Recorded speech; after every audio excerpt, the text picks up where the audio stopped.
Leland Hardy bringing to you live, doing work on the 2006 Mercedes CLS500, replacing or putting in the ambient air temperature sensor.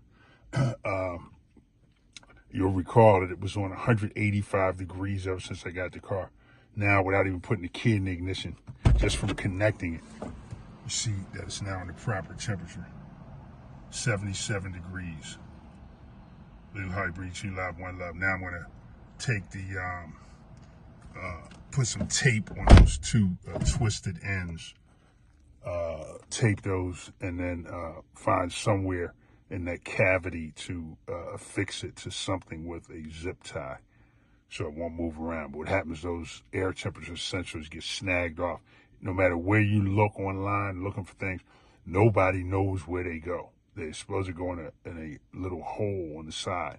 But even at the dealership, these guys half the time don't even know where they go. Anyway, Leland Hardy brings you live, one love. Proper temperature now of 77. So we'll now be able to, the AC should work, everything proper with that proper temperature. One love.